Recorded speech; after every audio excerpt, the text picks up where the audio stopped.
Thank you. So with that, I'd like to introduce our speaker today. Her name is Cynthia Dupree. She is a partner with Draffin and Tucker LLP in Albany, Georgia. She serves as the Director of Consulting and Compliance Services for the firm. Prior to joining Draffin and Tucker, Cindy served as Director of Financial Analysis and Vice President of Budget and Reimbursement for 2 large hospital systems. She is an active member of the Georgia HFMA, where she has served as a board member, chapter officer, and earned a fellowship status. Cindy is a certified coding specialist and is a frequent speaker to healthcare organizations including NRHA, HRSA, or HRSA, HFMA, and hospital associations, as well as presenting in-house seminars to individual hospitals. She's also a contributor to EDU Tracks and Hometown Health University, which are both web-based healthcare educational programs. So with that, welcome, Cindy. Welcome to you. Can everyone hear me okay? If anyone has any problems, just let me know in the chat box, and we'll go from there.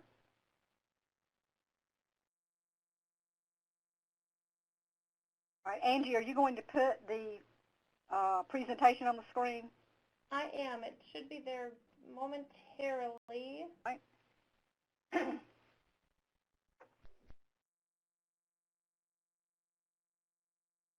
Yay, we're in business. All right, I wanted to start off today, once again, thanking everybody for being on the call. This presentation that I'm about to give, it's based on a presentation that we recently had as part of a project that we performed here in Georgia. And the Georgia State Office of Rural Health had received a FLEX grant that we used in training small hospital staff on the financial and leadership skills that were needed in their hospitals. And this FLEX grant funded 8 two-day workshops around the state in which we provided this training. And there were nearly 150 hospital staff that participated in this project. So it was something we were very excited about, that we had a lot of good participation in. And the leadership skill portion was one of the highlights of this training program.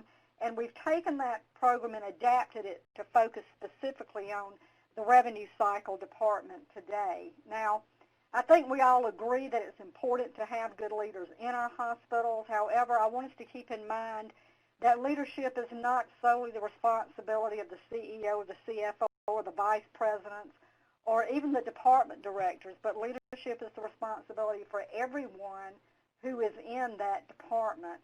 And so I want you to realize you don't have to be the department director to exhibit leadership skills, and we want everybody listening today, whether you are or not a manager, to learn these skills and apply these in your workplace. The Healthcare Financial Management Association, or HFMA, has a great deal of information on their website that relates to high performance in the revenue cycle. And much of the information that I'm going to be talking about today is taken from this data that is on the HFMA website. So I do want to encourage all of you, when we get through with the webinar today, to go to this website. There is a report, the Strategies for High Performance Revenue Cycle. It is actually a very in-depth report that you can look to get some more information about revenue cycle leadership. So do use this tool. It's a very, very good tool. Now, we work in a hospital. All of us work in a hospital, but what is the hospital? We can't talk to a hospital. We can't interact with a hospital. A hospital cannot treat a patient or send a bill or collect money. The hospital is just a building or an organization. It's the employees, it's the people who actually talk and interact with the patients and their families. So all hospital activity revolves around people. And the foundation for any successful hospital is going to be its people and how well trained its people are and how its people talk and interact with patients and the community members. So let's not lose sight that everything revolves around a person. And high performance doesn't just happen. we were not all born high performers. Think back when you were in elementary school or in high school, and there was probably someone, it could have been a parent, a teacher, a grandparent, who urged you to get up every day and go to school and get good grades and get involved in outside activities. And the point is that you were nurtured and encouraged to perform well. High performance doesn't just happen. And the encouragement and the nurturing that we need doesn't end once we graduate from high school and start a job. We still continue to need that encouragement in our workplace just as we did before. And so in order to be a high performer, we've got to have somebody that's nurturing us, and we in turn need to nurture others and to help others become high performers. Like I said, it's just not natural in all cases that happens. The hospitals that have good revenue cycle processes, the ones that are the high-performing hospitals that you will read about if you go to that HFMA report that I was talking about, the way they did this is they had leaders and staff who were committed to one another that they were going to meet the organization's expectations of high performance. Once again, they had that encouragement going, helping one another out, saying, here are our goals, let's work together as a team to meet these goals. It wasn't just one person in that particular hospital making that happen. And this commitment that they had to be high performers went beyond their own department processes. It went to all the departments involved in the revenue cycle and throughout every interaction they had in their hospital. And it is very important that the hospital executive leaders buy into this commitment for excellence. Now, this graph that I'm showing you here is taken from that HFMA patient-friendly billing report, and it talks about the roles that the executive levels have in these high-performing hospitals. These may not be specific for the revenue cycle, but these are the expectations and roles that these executive leaders have for all of the departments in their hospital. First and foremost was to set high expectations. These leaders realize that if we don't ask our people to perform and make that a high priority, then we can never expect that to happen. So these executives did set high expectations. They were committed to devoting the resources that their departments needed in order to be accessible or successful. They enforced accountability.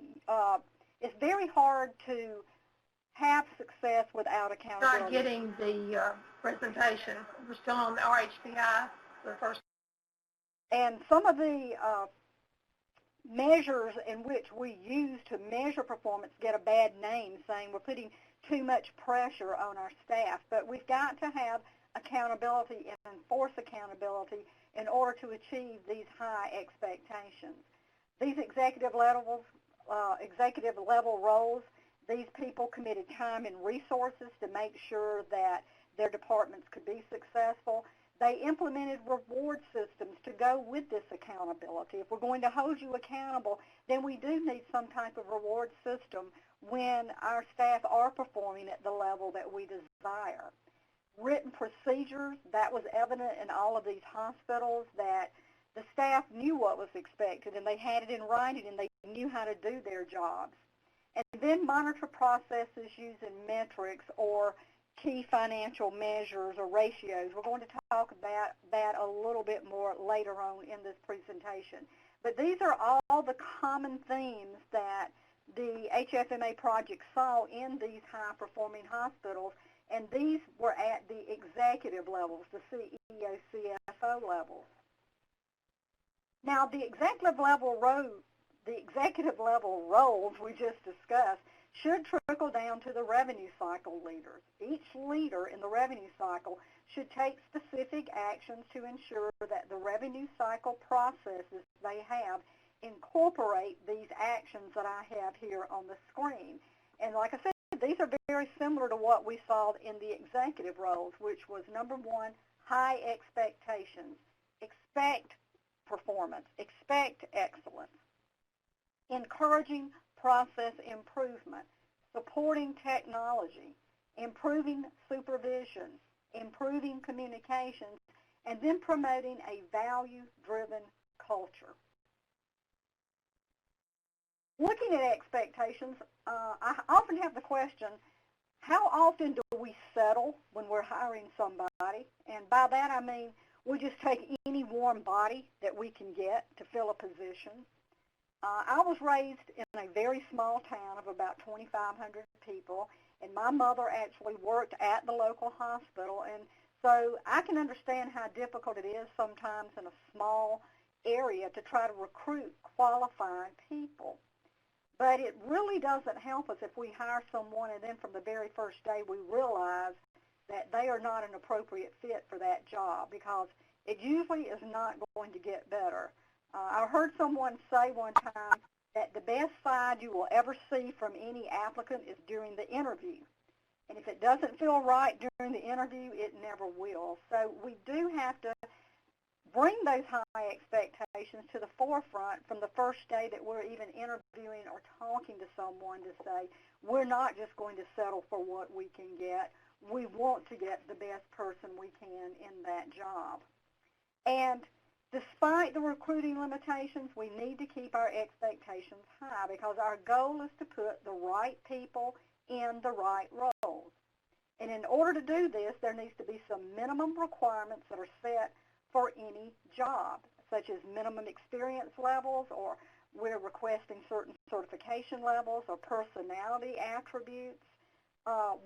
We have a problem sometimes in our politically correct world that we need to be really careful to document what those minimum requirements are, not only for legal protection and hiring, but then in case there's some bad outcome or termination down the road, we can go back and say, this is the minimum that we were looking for. And if you can't meet this minimum, then that's why either you can't be hired or you can't stay in that job position. Now, we spend a lot of time training personnel, and we should continue to train continuously. If we expect our employees to meet our high expectations, we have to reinforce these expectations through training. And we should do this in an encouraging way. We need to be nurturers rather than dictators in our roles as leaders. Many hospitals use structured and formalized methods of training, new employee orientation. They may use lunch and learns, like probably what a lot of you are doing here today is using the lunch hour to sit here and to talk to your employees and to give them some more training. And also offer certification opportunities, help your employees to achieve certain certifications. All of this sends the message that we have high expectations of our employees. I know one thing we're beginning to use here at the office where I work is a mentoring process where we take a new employee coming in and we assign that new employee to a senior level employee. And this senior level employee will take the new employee under their wing and try to help them adjust to the environment of the office. And if this new employee has questions about how things are done, they can go there to that other employee, use them as a sounding board, and let that mentor encourage this new employee to advance their career. And this is something that can easily be adapted in any type of work situation where you have someone who is more experienced, who has been there a while, taking some ownership in the success of that new employee that is coming on board.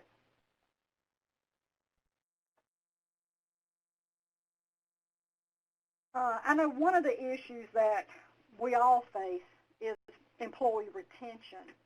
Sometimes we may have employees who are only viewing the position as a stepping stone toward the next best job they can find. And these employees may have limited experience. They may have what I call interim attitudes, that I'm really not buying into this, but I'm just here to collect a paycheck, and as soon as I find a better paycheck, I'm gone.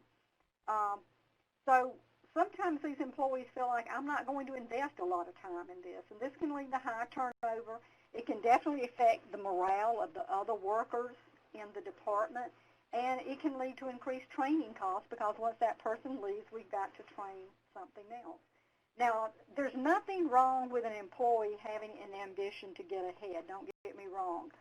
Most of us want to know when we go into a job situation, are there going to be opportunities to advance our careers? And sometimes people view the PFS department as a dead-end job. You know, I'm going to be a registration clerk. Am I going to be a registration clerk all my life? Or I'm going to be a biller. Am I going to be a biller all my life? But it doesn't have to be that way, because PFS staff are one of the most important positions in the hospital, because if we can't collect the money, then we can't keep the doors open at the hospital. So it is very important job roles in that revenue cycle. So why don't we allow for career advancement within our revenue cycle departments?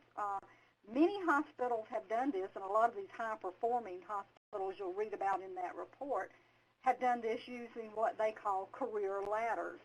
I think that's pretty common that we're seeing today in nursing clinical areas, where once you become a nurse on a floor, there's an advancement process you can go through in order to get more money and promotions. So advancement within a department such as your PFS department or revenue cycle departments can take place if we have specific criteria associated with specific levels within that revenue cycle. And as the employees meet this criteria, they can move up the ladder to more advanced pay and more advanced positions and responsibilities. But this is one thing that the HFMA report pointed out that hospitals were using to retain their employees.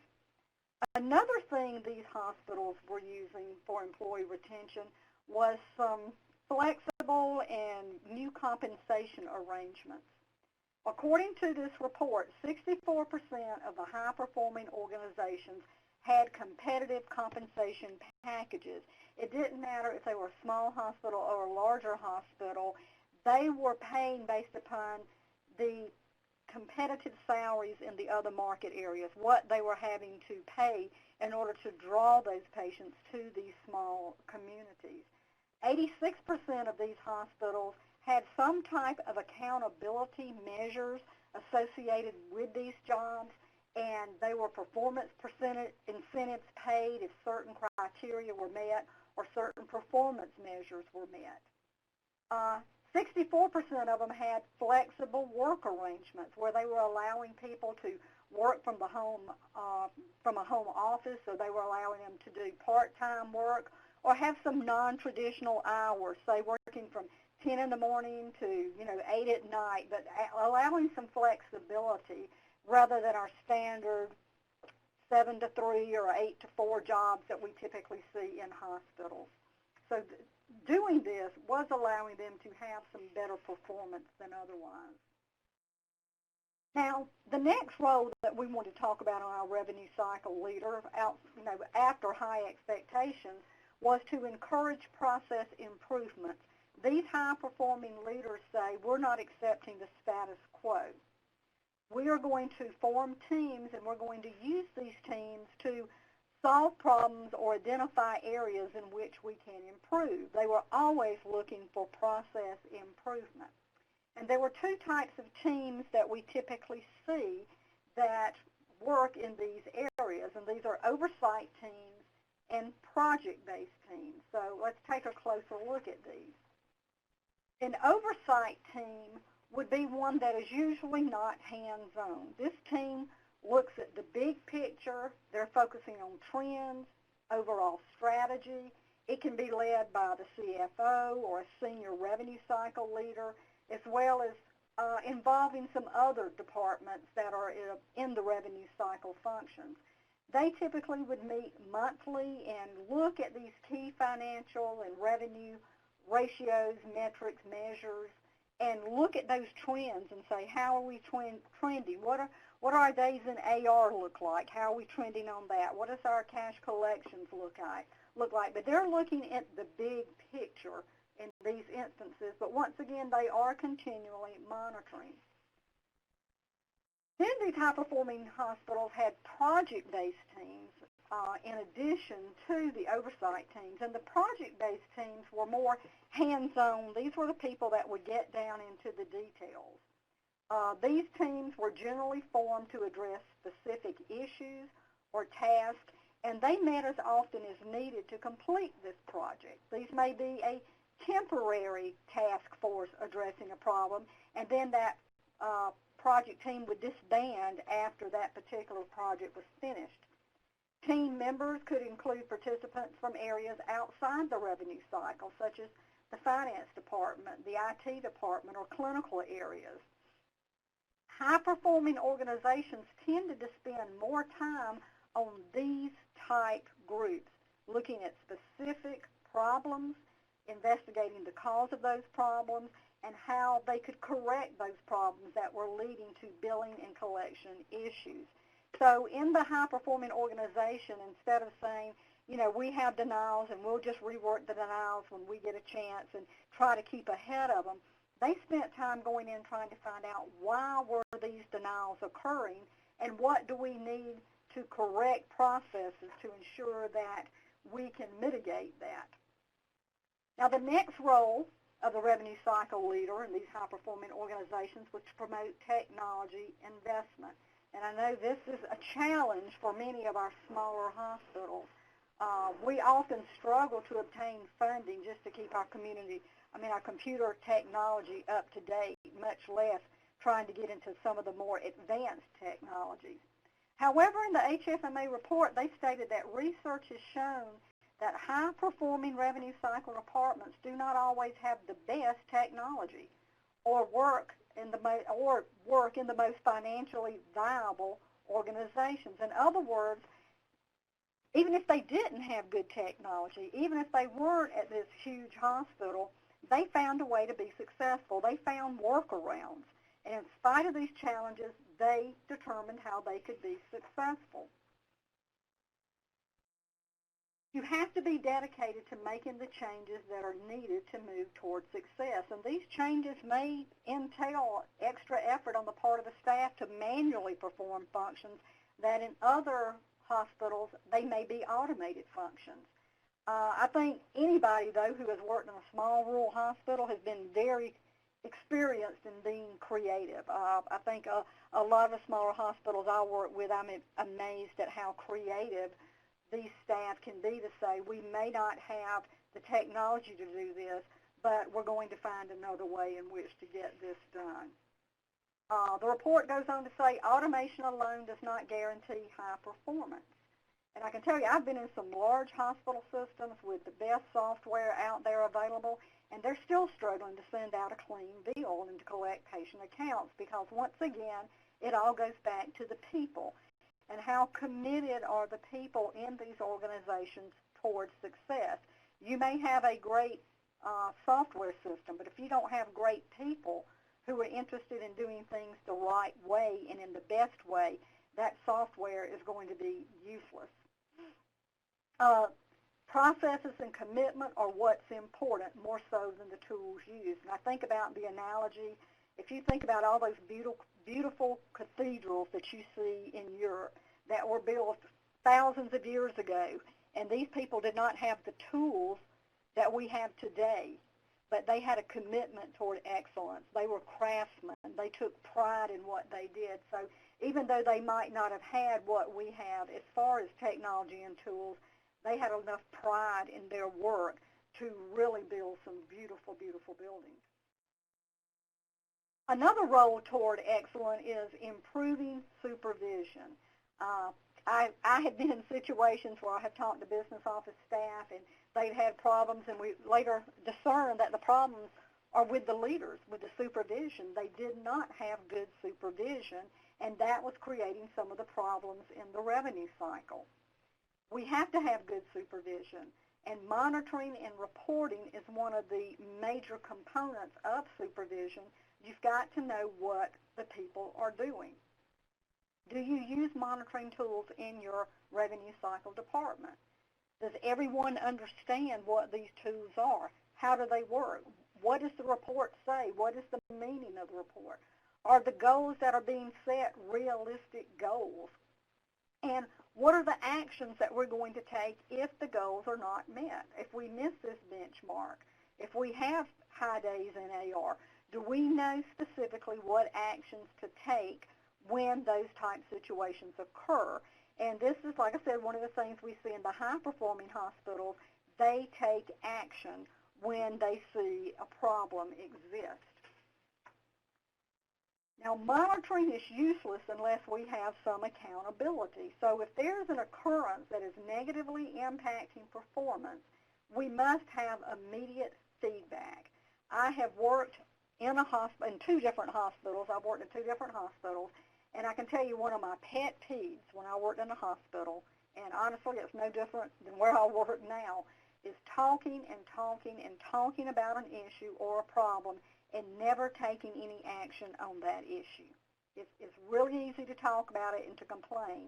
Sometimes it's more difficult to move ahead and say we've got to identify how we're going to improve. But one of the challenges we have is how do we give feedback that encourages rather than discourages an employee? And this is where it's important that as a leader we separate the person from the performance or the process that failed. Focus on what process didn't work more so than a personality or a person, because as a high-performing institution, you want to implement processes that lead to success. So focus on those processes that failed. When monitoring and reporting, it's also important to understand what we are measuring. There are a lot of revenue cycle key performance indicators out there that's published, and we're going to look at some of those later in this webinar because I want to give you some tools that you can take with you and use to help achieve this performance. But there's so many out there, sometimes we get caught up in what's important and what's not important. So don't be using a measure just because that measure's available. Use measures that mean something to the performance of your individual department. So understand and select metrics that will provide insight into your revenue cycle performance, not necessarily into one that is a huge or large hospital system that really doesn't apply. Also, one of the focuses of this HFMA report is improving communications. High-performing revenue cycle departments reviewed communications to ensure that patients understood it. And many of you may be familiar with the patient-friendly billing project. And that was the focus of this, is how can we streamline interactions that we have to the patient? How can we be consistent and clear in what we are saying to a patient? I think this is extremely important, especially with your collection staff, to supply them with scripts so patients receive consistent and appropriate message regarding the expectations for payment. This will not only result in improved interaction with the patient, they will also give your staff some assurance that the message they are giving is approved and it is supported by their supervisors. It will make their job much easier. And finally, revenue cycle leaders should promote a value-driven culture. All employees should understand the importance of their jobs and the contributions their jobs make to the success of the hospital. I know oftentimes we may feel that our job is insignificant when compared to that of someone else. And leaders should always let their staff know the purpose of their job function and how that function contributes not only to the success of the revenue cycle department, but also to the mission of the hospital. There's only room for one CEO in a hospital, but that doesn't mean that the CEO can do all the work by him or herself. The CEO can only be successful if he or she surrounds himself with successful people. And your revenue cycle department can only be successful if you have surrounded yourself with people who are committed to high performance. Revenue cycle leaders should demand performance excellence, not only of their staff, but also of themselves, and celebrate the victories. Leaders are often quick to point out errors and things go wrong and all the negatives that are going on in the department. And we need to spend more time celebrating the successes. Everyone, no matter what their job is, wants to be proud of what they're doing. So leaders should be quick to praise as well as quick to respond to areas that need improvement. So we need to work on both sides of that. All right?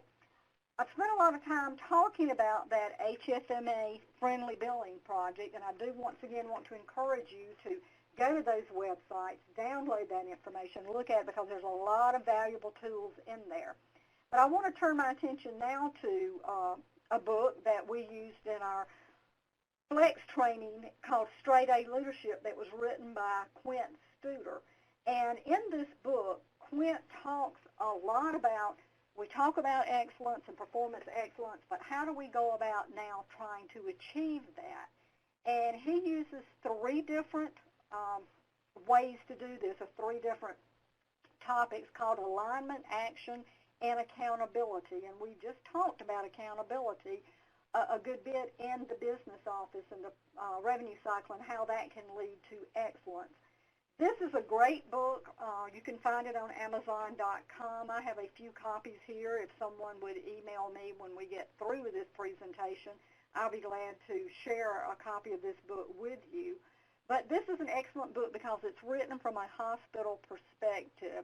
Quint was the CEO of several different hospitals, and when he wrote this book, he's focusing particularly on excellence in hospitals and how that can be achieved.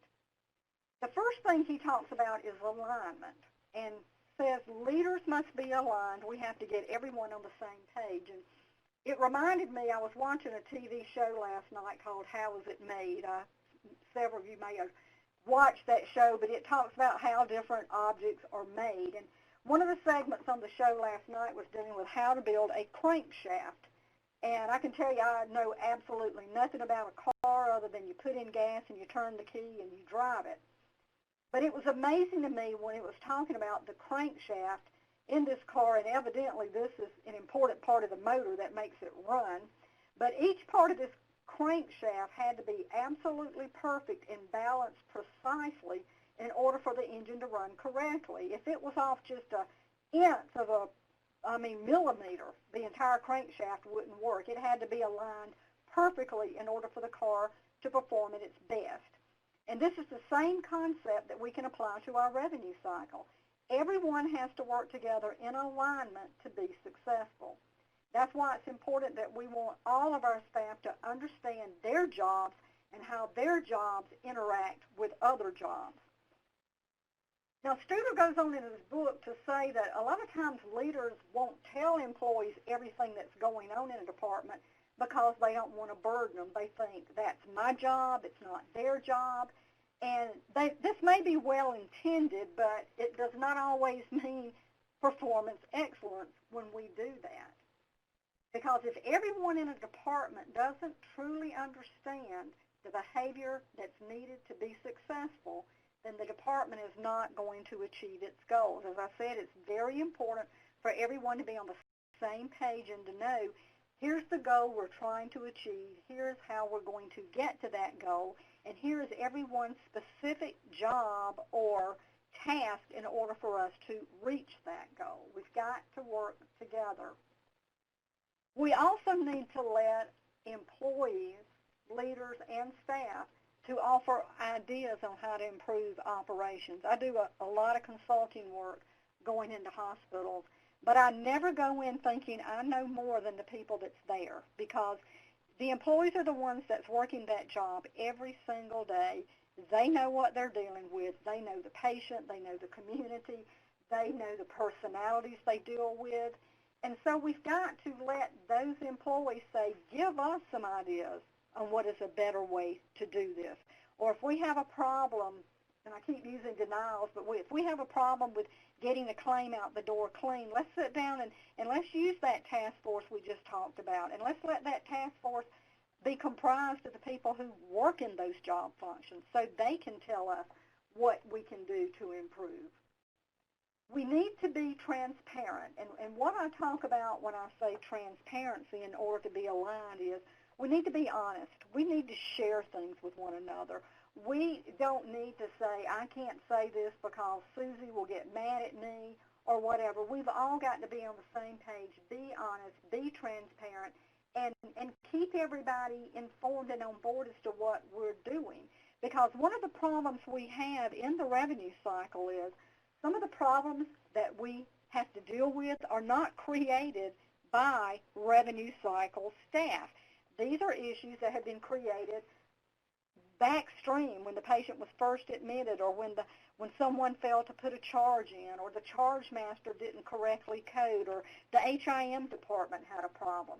And sometimes we have trouble talking to one another because we're not clinicians. The finance people, the revenue cycle people are not clinicians. We don't think like clinicians. We don't talk like they do. And clinicians aren't financial people. They don't talk or act or think the way we do.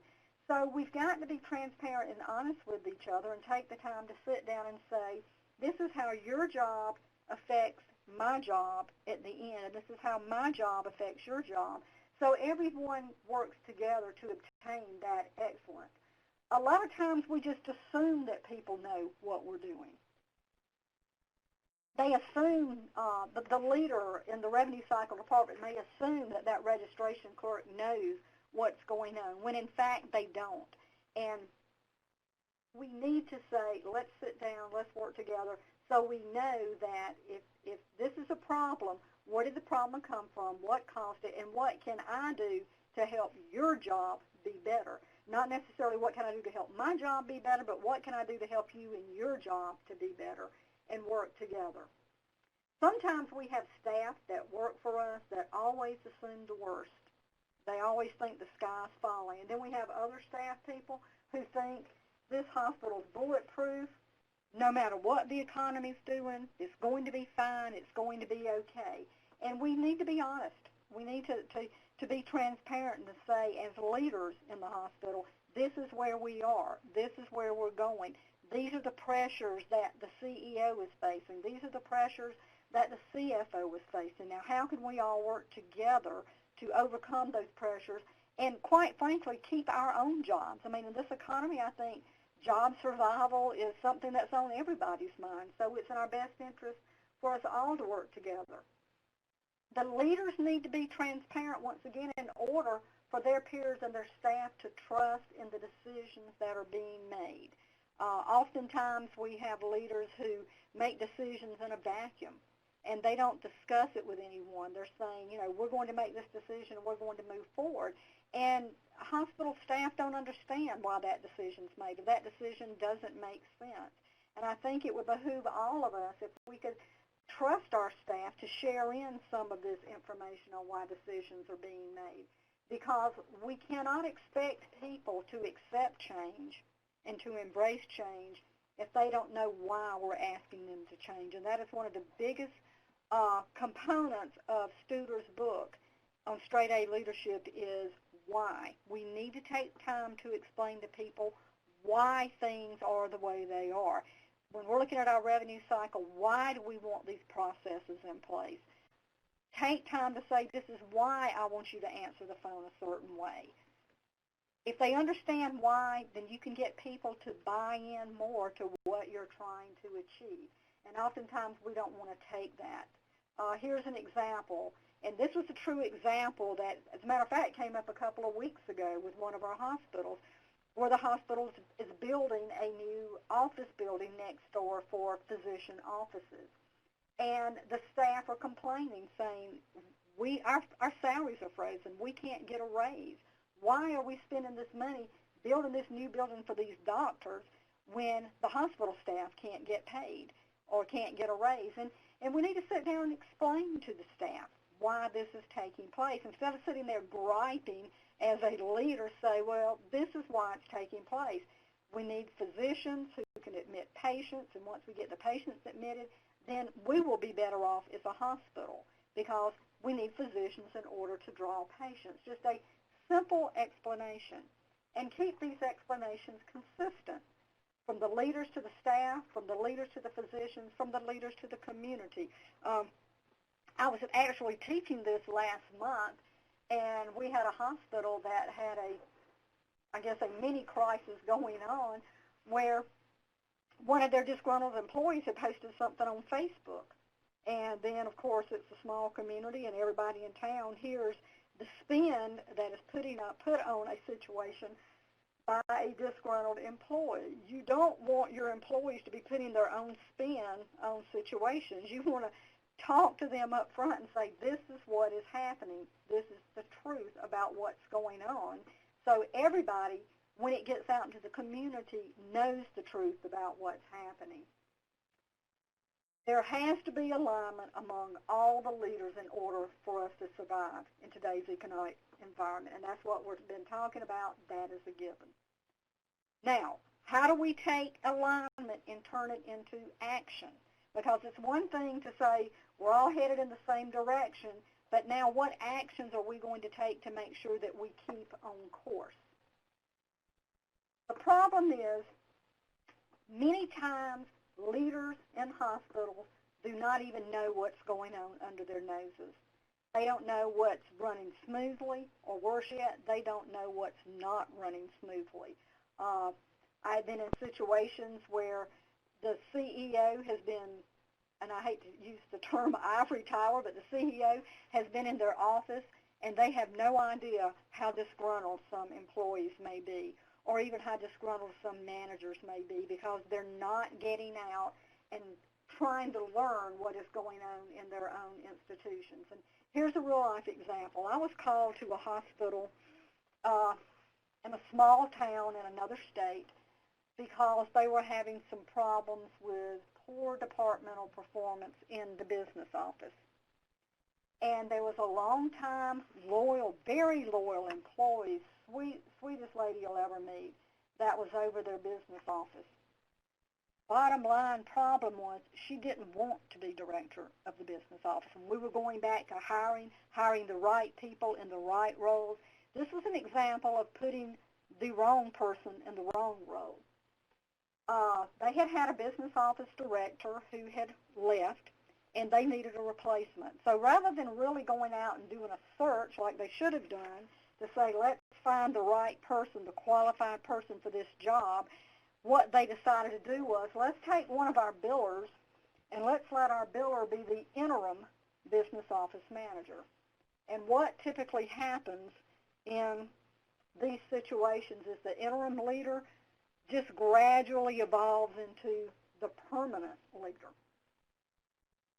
And this interim leader that we had in there, like I said, sweet, sweet lady, had no idea how to run a business office. She was totally and completely lost in running that business office. And the CEO and CFO had asked me to come out to see if I could find out what was wrong with their business office and why they had days in AR that were high and the cash flow situations were down or whatever. And I interviewed and talked to this lady, and as I talked to her, it became very apparent she was overworked. She was in over her head. She was taking work home at night. I asked her about denials. They had not worked denials. She did not even know how to go about working denials. So it was just a big mess, and she was, like I said, in over her head. And the sad part about it is that the hospital leaders had not recognized this. She was trying to do the best job she could to keep her head under water, but it just wasn't working. So be careful if, when we're having a situation like this and you put someone in an interim position, don't let them linger so long that they are in a position that they were never designed to fill. Also, if you put someone in an interim position, no matter what it is, if it's a leadership position or another staff position, let them know that they can make changes that need to be made. One of the problems we have with this particular business office director that I was talking about was she didn't feel like she could change anything, because after all, she was just there for the interim period of time. And even if there was something she didn't agree with, she just did not feel like she had that authority. So if you are going to put somebody in that position, give them authority to make some changes, because if you don't, then you're stuck with the consequences of that. It's Is it too late to correct the damage from interim attitudes? And that's one thing Studer talks about that he has seen over and over again, is people coming in with these interim attitudes, and then you're stuck with those consequences of something that needed to be corrected that never got corrected. Now, how do leaders know what's going on in the hospital? How do you as a PFS leader know what is going on in your department? And Studer talks about using what's called rounding and scouting in order to do this. And when you hear the term rounding, you may think of a physician that is going up and down the hallways, seeing his patients, making notes in his charts. Well, that's pretty much the same thing we're talking about here on leaders rounding. Walk around, look to see what's going on. I worked with a large hospital system, and our CEO had his degree in what he called MBWA, Management by Walking Around. And he walked the halls of this large hospital constantly. So he could see what was going on, and also so the employees knew who he was. And we can do the same thing in the revenue cycle departments. Look to see what's going on. Don't sit at your desk and wait for someone to come and let you know about a problem. You should know about those problems before they arise because you have checked into your staff. Rounding also lets the staff know you care about them. You care about their jobs. You care what they're doing, and you want to know, do you need help, or what can I do to make your job better or to make your job easier? Once again, high-performing departments will do this. Rounding can also be used to let staff know what's going on before they read it in the newspaper. We talked about those situations where we had employees that were putting their own spin on situations using Facebook, etc. Let your employees know what's going on so they're not sitting there speculating in their mind as to what they think is going on when it may not be the truth. Rounding also gives your staff the opportunity to express their concerns and anxieties to you. It's a two-way street. So give them that opportunity where they feel that they can come to you and say, you know, I'm having a problem in this particular area. What can we do to correct that? But remember, we're focusing on the processes here. What is the problem that the process is? You know, once again, as I said, these are frontline people who know their jobs. They know what they run into every day. Let them be part of the solution to the problems. Here's another true life example that I ran into in a Mississippi hospital. We had another situation. I don't know why it seems like the PFS department always is the most overworked department in hospitals, but this was another situation where they were short on staff. Morale was very, very low. People were having to work long hours, taking work home at night, and we were called in again to look at this situation. But as we were there, one of the things that we noticed is the office in which we were working was right next door to the radiology department. And this, once again, is a very small hospital. And we noticed that the radiology staff and the lab staff were spending much of the day just sitting around and visiting each other and talking and snacking, and they didn't even shut the door. They left the door open so everybody walking up and down the hall could see them in there doing this. And the CEO was totally unaware of it. All he knew was days in accounts receivable were too high, and they were unacceptable. Now, if he had been doing rounding like we're talking about now, how do you think that could have helped? He would have seen the situation that was going on. He would have seen that we've got a PFS staff that's working late hours, that's always in there busy, and then I walk by and see clinical staff standing around not doing anything, because that can't be good for morale. But this was a situation where this CEO stayed in his office. He never got out. He never looked. So it's very important for you as leaders to look to see what's going on, because this definitely can affect the high-performing, it will discourage, I will say, your employees from becoming the high performers they can be. You need to take the time to explain to your staff the pressures that you're under, that they're under, that other people in the hospital are under, and let them share what they're doing to counteract these problems. You need to build that trust and confidence among all of your employees. But rounding, remember, is not only to discuss the negative. We talked about we need to reinforce the positive things that are going on in a department by individual staff. Celebrate the victories, and this is a good way in which those victories can be celebrated. When you're talking to your employees, ask them, do you understand the issues we're facing? Do you understand what's going on? If you don't, let me try to explain it to you.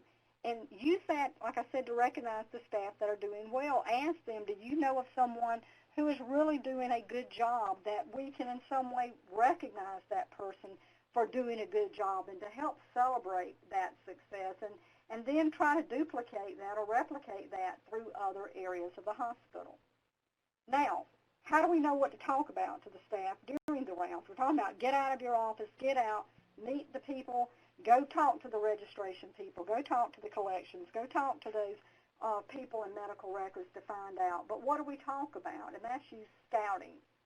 And Studer talks about scouting along the lines of why do the military use scouts? Why do they use them? They send them ahead to scout out to find out what they're going to run into so there will be no big surprises. And that's the same reason why leaders need to use scouts in the hospitals also. Scouting can provide leaders with information about what's going on in a department. Now, I'm not talking about snitching on people. I'm not talking about tattletales, those sorts of things. This is for a positive reason that we want to know what's going on, so then as leaders we can know how to address and how to help encourage people and help people in their jobs. Scouting reports can include, here's some concerns my staff has, here's some accomplishments they've had, or here's some questions that I keep hearing from our staff that we need to answer, and we need to get those consistent answers from the leaders. It's a way to give you some inside information and a heads up so a leader will not be blindsided about things that are going on. Leaders should be prepared to answer some tough questions, because if you do this, then your staff are going to come in and they're going to start asking some tough questions, and we've got to be prepared to give them some tough answers sometimes.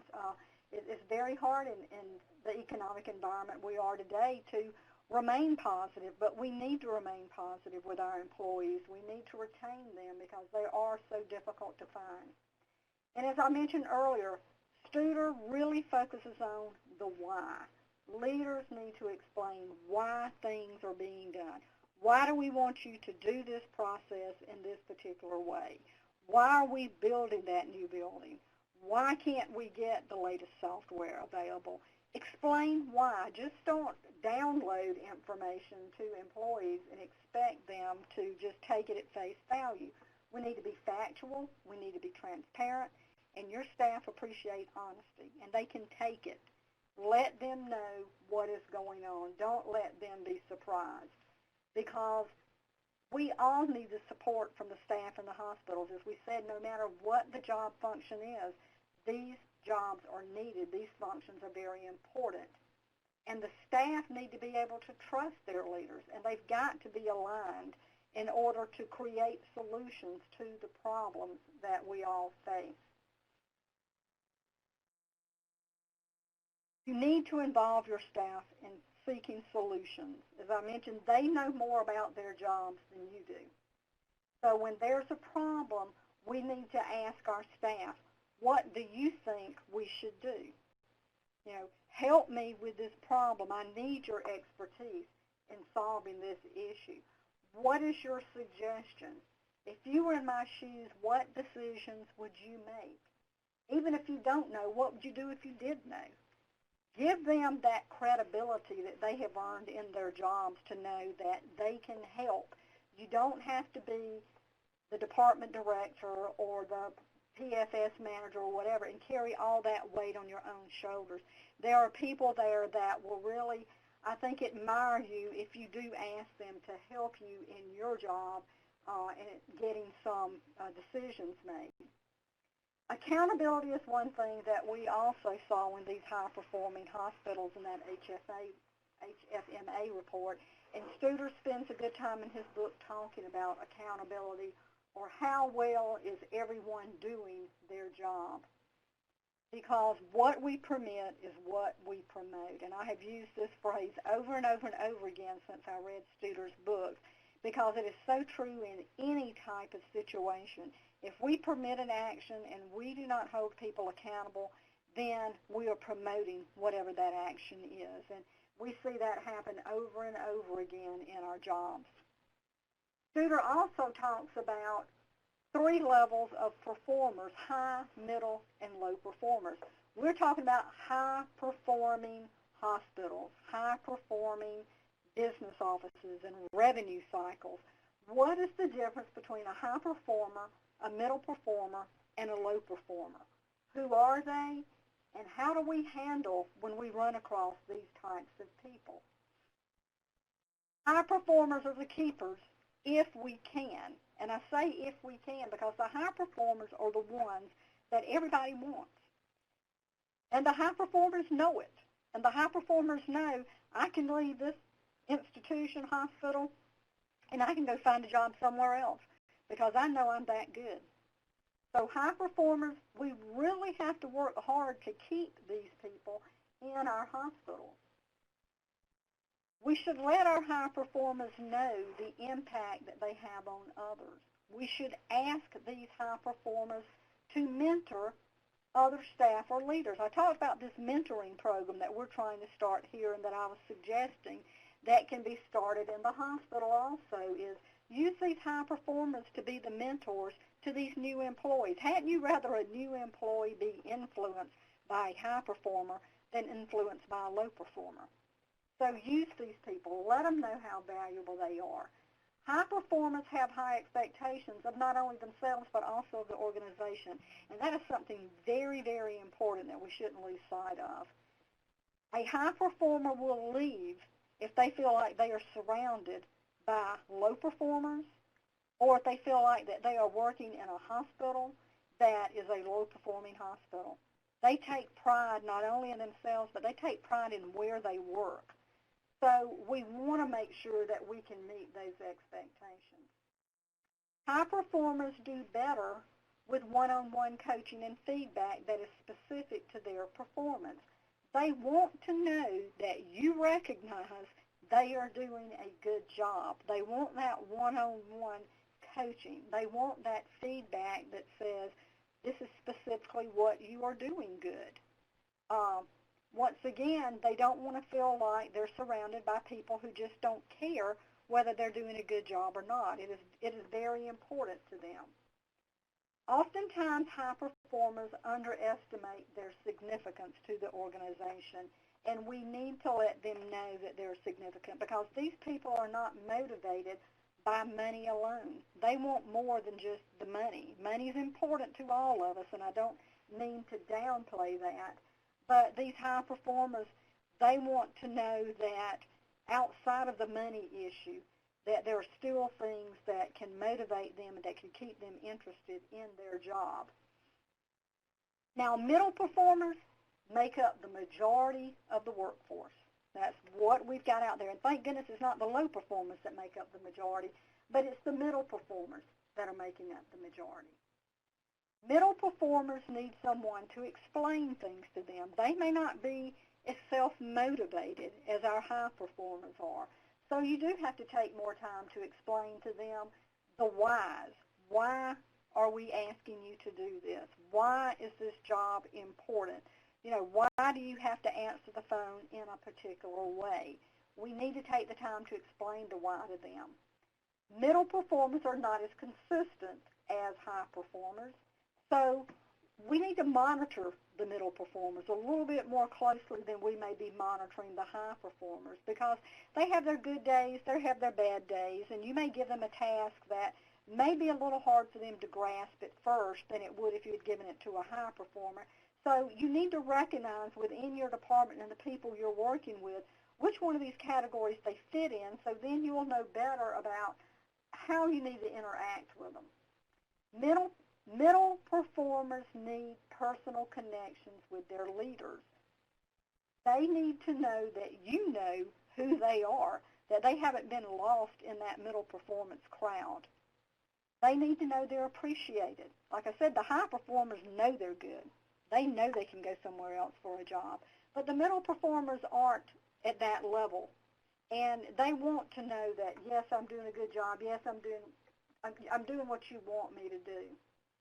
Middle performers need a stable and standardized work environment. They're the ones that need more structure, that need the written processes and the written procedures. And middle performers have more anxiety. They're more worried about what's going to happen to their jobs or what's happening in the economy. Because, like I said, the high performers know that they can go somewhere else, but these middle performers don't. So they will have more anxiety. Middle performers need positive reinforcement to develop their skills. Once again, let's try to get away from the negativity in our leadership roles and try to focus more on positive reinforcement. Focus on the process, not on the person. Now let's get to the low performers.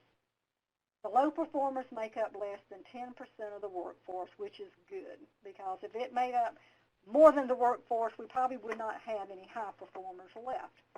But this is a small group of people who are low performers. Low performers take up a significant amount of the leader's time. Now, why would you think low performers take up a significant amount of leaders' time? It's because the leaders are always having to deal with them on some type of issue. They're in and out of the office all the time, like going to the principal's office. They take a lot of time to deal with these people.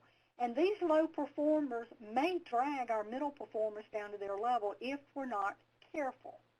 You know, one bad apple, that scenario. And you don't want that to happen. You've always, probably in every hospital, business office, or area, you have one person in there that is always complaining about everything. And what they want is an audience to hear them complain. And then whoever their audience is starts to complain. We have to really watch these low performers closely to keep them from dragging people down. We got to be careful not to let the low performers drive our high performers out the door. As I mentioned, the high performers want to work in a high-performing institution. They're very proud of that. And if you have too many low performers around, these high performers are going to leave because they're saying, we're not going to put up with it. Low performers are more experienced with difficult conversations with leaders because they have had so many difficult conversations already. It's just one of another. A story I'll give you, when we were doing our leadership training and we were going along doing this particular course, I was talking to one of the hospital CEOs, and he was giving me a situation that talked about this low performance driving high performance out the door. He was the new CEO coming into this hospital. I think he was the third CEO in 10 years that this small hospital had had. And he met with all the employees, and he said, here are my expectations of you in this hospital. You know, I know y'all have had trouble. I know you've had other CEOs, but as CEO, this is what I expect from all of you employees. And he delineated and told them what it was. And he said about a week later he got a telephone call one night. He was at home, and the person said, if you would like to see something that would really interest you, then I would suggest you come to the hospital and you come in such and such a door, and you will really see something interesting. So, of course, that piqued his curiosity, so he went to the hospital and went in the back door and unlocked the door, and he said what he saw was a long hallway, and at each end of the hallway was a man, an orderly, with one of the CNA nursing assistants on the shoulders. So each end of the hallway, there's an orderly with a CNA on his shoulders, and they were running down the hall toward each other, seeing who could knock the other person off. Now, this is on a patient floor with patients in the rooms. Now, of course, this is low performance, and he had to take action, and he took immediate action, and he told them not to come to work the next day, that they were now out of a job. And the response to him was, we've outlasted 3 CEOs, we'll outlast you. Well, he had to have a difficult conversation, and he held those people accountable, and he had to show, I don't care who you are or who you are politically connected with, you are out of a job. You have to drive those low performers out the door rather than your high performers out the door. Now, one of the issues we have with low performers is they've developed survival skills. They've learned how they can blame others, how they can blame their supervisor, or how they can blame personal issues to use an excuse for why they're the way they are. They never accept responsibilities for their actions. They've developed those. What we want to do is we want to keep our high performance. We want to move our middle performers to high. We want to use those high performers to mentor those middle performers, to make them high performers, and then we've got to decide what to do with those low performers. If we can't move them up, then we've got to move them out the door. We cannot let them poison the success of our department. But once again, when you're counseling low performers, remember, describe the poor performance. Be specific. Be factual. Describe the processes that were not followed. Keep the personalities out of this. Educate the low performer. If we're going to keep them, educate them on what they've got to do to improve performance. And you've got to explain to them the consequences clearly of if you don't do what we ask you to do and you continue to have poor performance, this is what is going to happen. And this is what that CEO did the first day on the job, was to explain to him these, or explain to the staff, these are my expectations and here are the consequences. According to Studer in his book, 1/3 of the low performers will change, 1/3 of them will quit, and the other third will simply wait you out. And I'm sure, and all of y'all listening, there's somebody in your hospital that is trying to wait you out to see who's going to make the first move.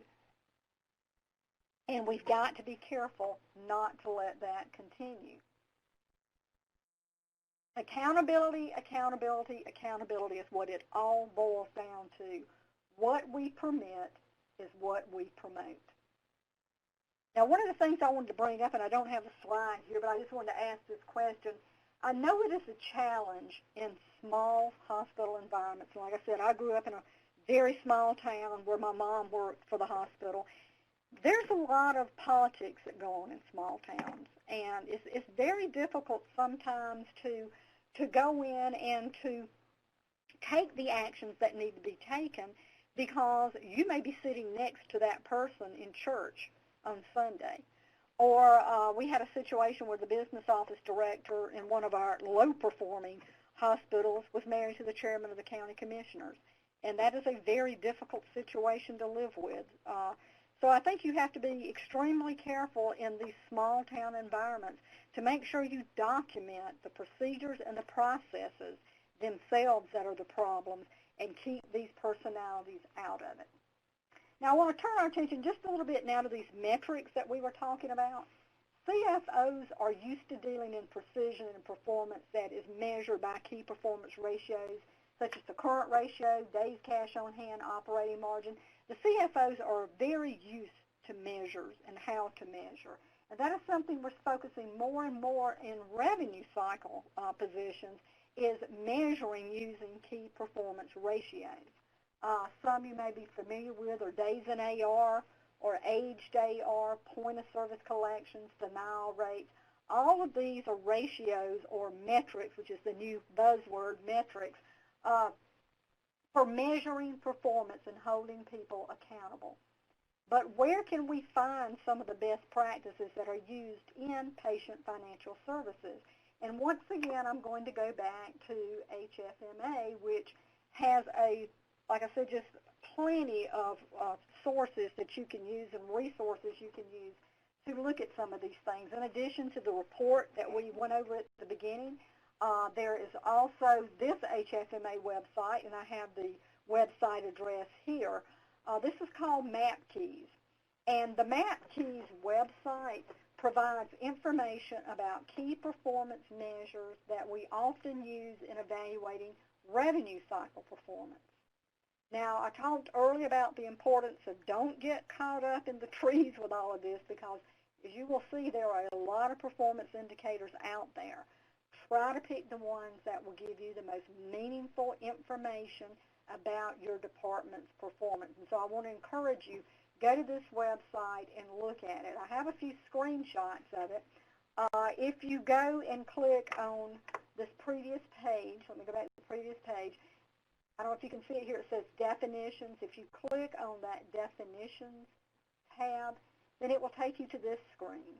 And it gives you some information about the 4 different categories of MAP keys that they have, which are patient access, revenue integrity, claims adjudication, and management. You can then choose one of these topics.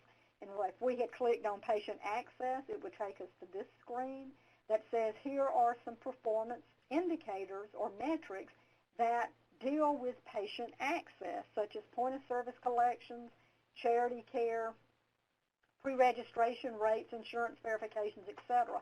And then if you click on one of those particular ones, like we clicked on access point of service, then it will take you to another screen that will explain that particular ratio to you, what the purpose of it is. It's a trending indicator.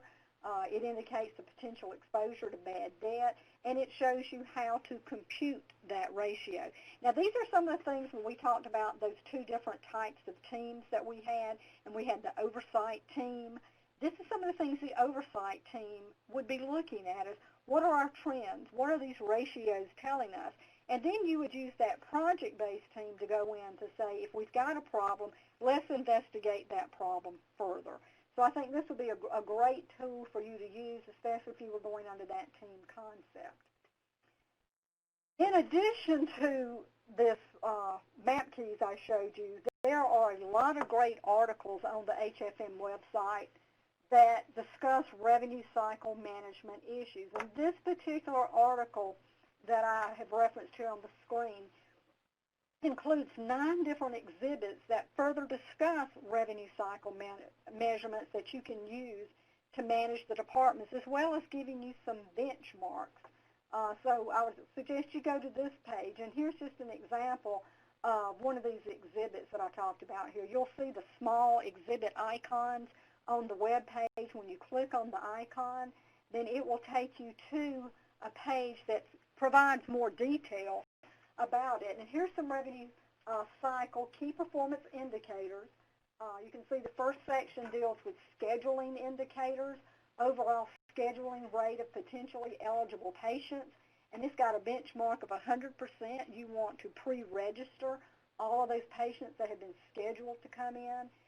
Some insurance verification with benchmarks associated with that. Just various type of measurements that you can use for accountability reasons also in your departments. So look at this. Like I said, there's 9 pages of this, so there's a lot of data to look at. But once again, I think it will give you a lot of valuable tools that you can use within your department. Once again, though, in benchmarking, I want to caution you, be careful in benchmarking, because I've done a lot of work with small rural hospitals on benchmarking, and every hospital is different. So don't use these benchmarks as an absolute number that I've got to achieve. What I would do is say, use the ratios, say this is where we are today. Now, can we get better than where we are today? And then try to work toward improvement on those benchmarks rather than getting caught up with comparing your hospital to another hospital or to a national ratio. Are leaders and staff held accountable for service quality and individual behavior? We can use these ratios to look at to see how do we measure on these financial areas. But once again, we need to focus on service quality and individual behavior in our hospitals. And a lot of this has to do with a person's values.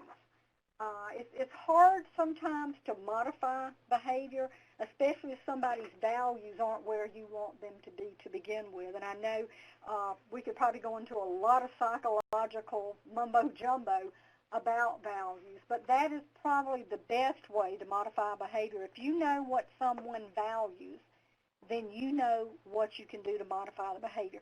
Very simply put, it's like we do with our children. If I know my child values his iPhone and I want him to change his behavior, then I can take his iPhone away from him to change his behavior because that's what he values. So we need to learn what people value. Other ways we can modify behavior are skill, recognition, consequences, and money, and we'll kind of look at some of these. On skill development, if the problem we've got is because the staff do not have the skill levels needed, then it is up to us as leaders to see that we give them the opportunity to get those skills. I mean, if we know they don't have the skill, then shame on us as leaders if we continue to expect that person to perform at a level that they are not skilled enough to do. We've got the responsibility on our side to make sure that they get those skills. Another method is recognition. We talked about trying to recognize employees for a job well done, celebrating successes. If staff see other people being recognized, then it may inspire them to improve. This is a form of positive peer pressure. Once again, celebrate those successes. We have others who will not adjust their behavior and become high performers unless there are consequences to them not doing so. This is kind of like we got to hit them with a stick every now and then. Know which type of behavior modifications work for different type of employees. Some will respond to money. If there's an incentive plan to get something done in a certain way, then they'll meet it and they'll do what you ask them to do. But I hate to call it bribery, but pretty much that becomes what it is if you do this, then you will get a monetary reward for doing it. And it works. And as I said, though, the best behavior is values. If you show value-driven people a better way to do something, their values are going to force them to do it.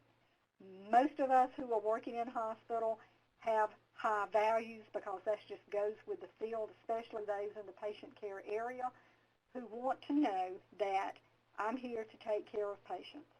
And if I can tie my job function and somehow I can tie what I'm doing into it improves a patient's outcome, then I'm going to do everything in my power to make sure that I do that in the correct way to help that patient. So if there's some way in your job functions, as you can say, and by doing this, I am ultimately helping these patients get better, then a lot of people are going to buy into what you want done. Values are ingrained, and if you can find out what someone's values are, then you're going to be successful in changing that behavior.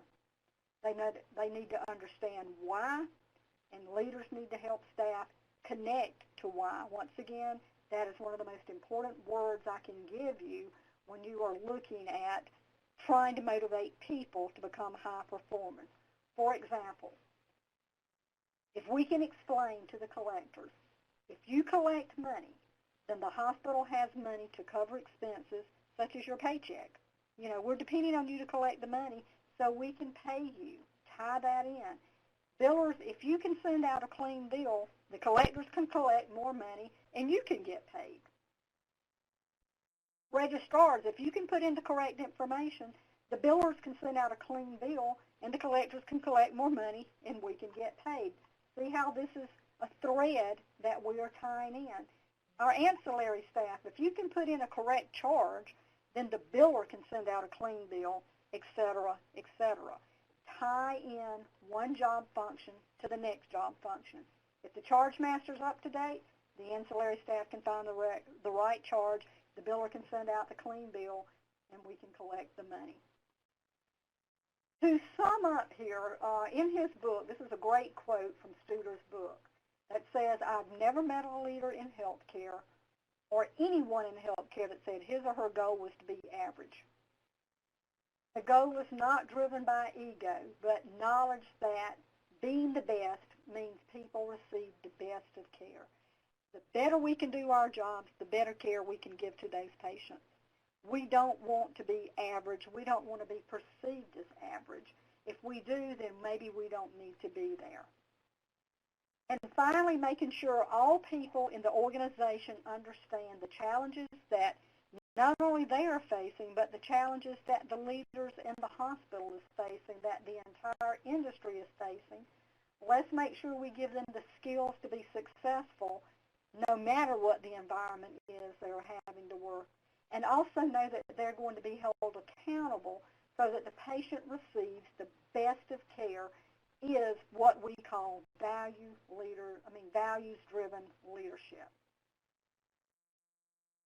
Now, I will be glad to take any questions that anyone has. As I mentioned, here is my email address. I do have some books that we do have left that I would be, willing to share with anyone that would like a copy of Studer's book. It just has to be first come, first serve on who I can send them to. But if you are interested, if you can email and let me know that, I'll be glad to send that to you also. But keep in mind there are some great tools out there on that HFMA website. I've given you the links, and I do encourage you to go out and to investigate those some more. Angie, I am finished if anyone has any questions. Thank you, Cynthia. So we'll now open it up for Q&A. I don't see anything in the chat box. If someone wants to ask a question, I have muted lines, so go ahead and press *# on your phone, and please share with us your question.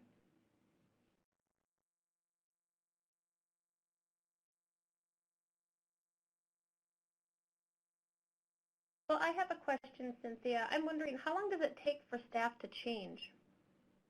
According to Studer, and we've talked with them about that, they say anywhere from 1 to 3 years. And, I mean, that sounds like a long time, but in this, we're talking about changing people's mindsets and their behavior modification. So this is not something that you can change overnight, but it is something that we need to continually monitor every day and work toward that change.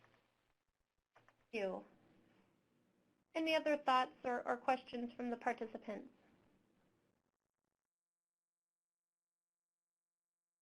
Well, I have one more question then. Cynthia, should you reward staff without accountability? Never, never. I think that if you're rewarding staff without accountability, you're really not accomplishing anything. And I think on the flip side, if you're going to hold people accountable, then there needs to be some reward system that's built into that also, so they know that you are recognizing their successes. Great. Any final thoughts from anyone? Well, with that, it looks like we finished just a little bit early, so I'd like to thank Cynthia for presenting for us today. Another great job. And want to remind everyone about the evaluations that were emailed to you prior to this call. Please take just a minute or two to complete those and either fax or email back to me. And if you're interested in receiving the ACHE CEU certificates, we must receive a completed evaluation. So, Angie? Yes. This is Debbie in Alabama, and I just wanted to tell Cynthia I thought it was an excellent webinar. Thank you. Thank you both. You're more than welcome. Thank you. So with that, I think we'll close, and this completes our webinar series. And if anyone has any questions or comments, they can certainly email Cynthia on her email address is on the screen, or you could email me as well or give me a call, and we can